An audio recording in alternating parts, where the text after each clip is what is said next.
8월 11일 월요일. 하나님이 주신 참된 능력.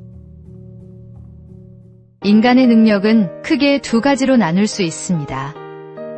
지능, 사고력, 기억력, 논리력 같이 수치화할 수 있는 인지능력과 자기통제력, 감정조절력, 소통 능력, 창의성과 같이 수치화할 수 없는 비인지 능력입니다.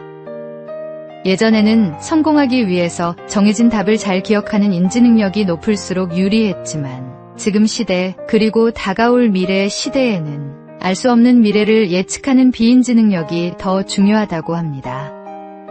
비인지 능력이라는 단어를 가장 먼저 만들어낸 사람은 인지 능력이 더 이상 성공을 보장할 수 없다는 사실을 깨달은 미국의 교육학자들이었습니다. 교육학자들이 말하는 비인지 능력의 5가지 특징은 다음과 같습니다. 집중력은 비인지 능력의 원동력이고, 비인지 능력은 다양한 경험을 토대로 천천히 성장하며 실타래 같이 연결된 좋은 성품들이 비인지 능력을 늘려줍니다. 또한 비인지 능력은 수치화할 수도 없고 도구화할 수도 없으며 오직 인간만이 비인지 능력을 갖습니다. 주님이 우리에게 주신 고유한 달란트와 사명이 무엇인지 깨달을 때 참된 비인지 능력을 기를 수 있습니다. 세상의 도구와 방법으로 우리 자녀를 평가하도록 그냥 두지 마십시오. 오늘의 말씀, 우리가 세상의 영을 받지 아니하고 오직 하나님으로부터 온 영을 받았으니 이는 우리로 하여금 하나님께서 우리에게 은혜로 주신 것들을 알게 하려 하심이라. 오늘의 만나, 세상의 기준이 아닌 하나님의 기준으로 자신의 능력과 가치를 발견하고 그것을 하나님의 영광을 위해 사용하시기 바랍니다.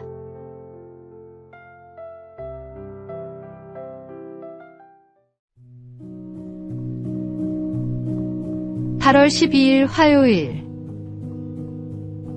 우리의 언어가 드러내는 것. 미국 캘리포니아 대학의 심리학의학 연구팀이 스트레스에 대한 연구를 진행하고 있었습니다. 연구팀은 대상자들을 상대로 자신이 요즘 얼마나 스트레스를 받고 있는지에 대한 설문조사를 했습니다. 그런데 막상 조사에 따라 연구를 진행하자 큰 문제가 발생했습니다. 질문에 대한 응답과 사람들의 실제 상태가 판이하게 달랐기 때문입니다. 스트레스를 전혀 받고 있지 않다고 응답한 사람도 극심한 스트레스를 받고 있었으며, 반대로 스트레스를 받고 있다고 응답한 사람이 아주 유쾌한 삶을 살고 있는 경우도 있었습니다. 연구팀의 책임자인 교수는 설문조사가 아닌 다른 방식으로 스트레스 지수를 알아낼 방법을 연구했습니다. 그 결과 사람들이 평소에 사용하는 언어를 통해 스트레스 지수를 알 수 있다는 사실을 발견했습니다. 1만 건이 넘는 전화 통화를 분석한 결과 스트레스를 받는 사람들은 무의식적으로 비슷한 패턴의 언어를 사용했습니다. 전반적으로 말수가 눈에 띄게 줄었으며 정말로 엄청나게와 같은 강조의 표현을 더 자주 사용했습니다. 뇌가 스트레스를 받고 있다고 느끼면 대응하기 위해 특정 단어를 많이 사용하도록 유도한다는 것이 연구팀의 결론이었습니다. 주님을 믿고 따른다고 생각하는 우리의 언어는 어떻습니까? 오늘의 말씀, 사람은 입의 열매로 인하여 복록을 누리거니와. 오늘의 만나, 우리의 말이 하나님의 자녀답게 은혜롭고 선한 영향력을 끼치는지 점검해보고 늘 덕을 세우는 말을 사용하시기 바랍니다.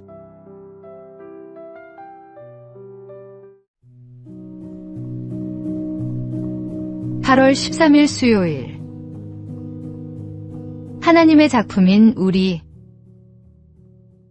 미술관에 갔습니다. 전시장을 천천히 둘러보다가 도슨트의 설명을 듣는 관람객들 사이에서 이상한 광경을 목격했습니다.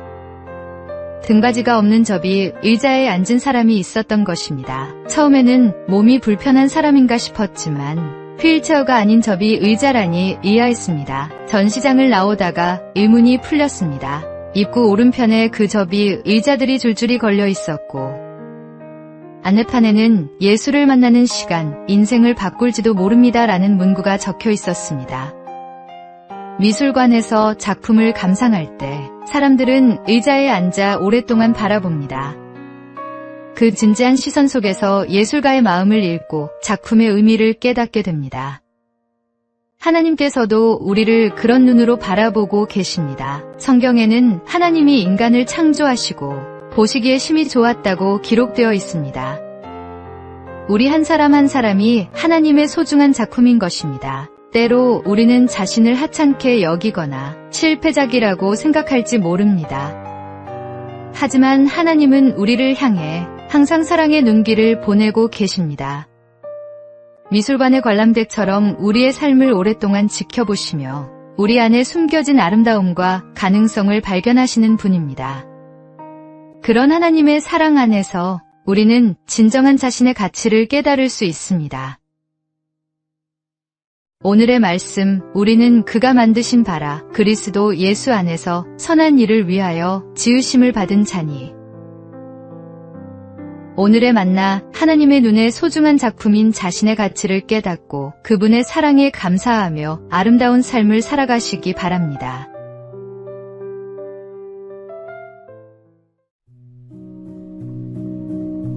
(8월 14일) 목요일. 절망에서 피어난 희망. 보일 듯이 보이지 않는. 동료 속다오기가 46년 만에 우리 곁으로 돌아왔습니다. 1979년 한반도에서 완전히 멸종된 따오기가 경남 창녕에서 자연번식에 성공한 것입니다. 절망적이었던 상황에서도 포기하지 않고 17년간 꾸준히 노력한 결과였습니다. 때로 우리 인생에도 모든 것이 끝난 것 같은 순간들이 있습니다. 꿈이 사라지고 희망이 보이지 않을 때가 있습니다. 하지만 하나님께서는 절망의 땅에서도 새로운 역사를 만들어 가십니다. 따오기의 귀환은 단순한 생태복원이 아니라 포기하지 않는 믿음과 인내가 얼마나 귀한 열매를 맺는지 보여주는 산교훈입니다. 성경은 어두움 후에 빛이 온다고 말씀합니다. 길고 어두운 터널 같은 시간이 지나도 하나님의 때가 되면 반드시 새로운 아침이 밝아옵니다. 따오기가 다시 하늘을 날고 새끼를 기르듯 우리의 잃어버린 꿈도 죽은 것 같던 소망도 하나님의 손길 아래 다시 생명을 얻게 됩니다. 지금 당신이 어떤 절망 속에 있든지 하나님은 이미 회복의 역사를 준비하고 계십니다. 오늘의 말씀, 보라, 내가 새 일을 행하리니 이제 나타낼 것이라. 오늘의 만나, 포기하고 싶은 상황에서도 하나님의 때를 기다리며 새로운 희망을 품고 인내하는 믿음을 가지시기 바랍니다.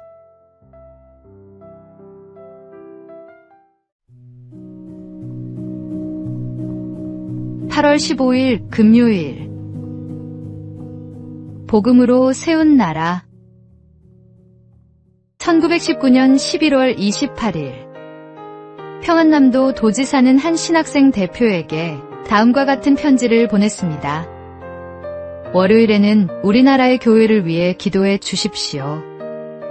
화요일에는 대한민국 임시정부를 위해 기도해 주십시오. 수요일에는 한국의 부흥이 임하기를 기도해 주십시오. 목요일에는 독립운동으로 고통받는 사람들, 그들의 가족을 위해 기도해 주십시오.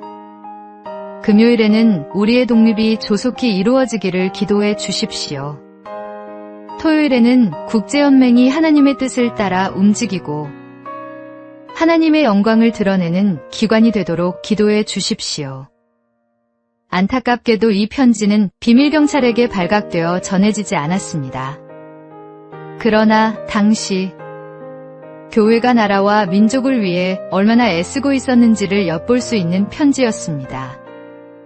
당시 기독교 인구는 5%도 되지 않았지만 백범 김구 선생이 경찰서 10개보다 교회 1개가 낫다라고 말할 정도로 정말로 말씀을 따라 세상의 빛과 소금으로 살아가는 성도들이었습니다. 진리의 복음이 전파되는 곳은 어디서나 해방의 역사가 일어납니다. 민족의 독립과 해방을 위해 누구보다 더 열심히 기도하며 노력했던 믿음의 선배들처럼 복음이 다시 한번 불길처럼 퍼져나가 많은 사람들의 마음이 죄에서 해방되도록 세상에서 복음과 진리를 전하십시오. 오늘의 말씀. 너희는 택하신 족속이요 왕같은 제사장들이요 거룩한 나라요 그의 소유가 된 백성이니 이는 너희를 어두운 데서 불러내어 그의 기이한 빛에 들어가게 하신 이의 아름다운 덕을 선포하게 하려 하심이라. 오늘의 만나. 나라와 민족을 위해 기도하는 것이 그리스도인의 사명임을 깨닫고 복음으로 이 땅을 변화시키는 일에 동참하시기 바랍니다.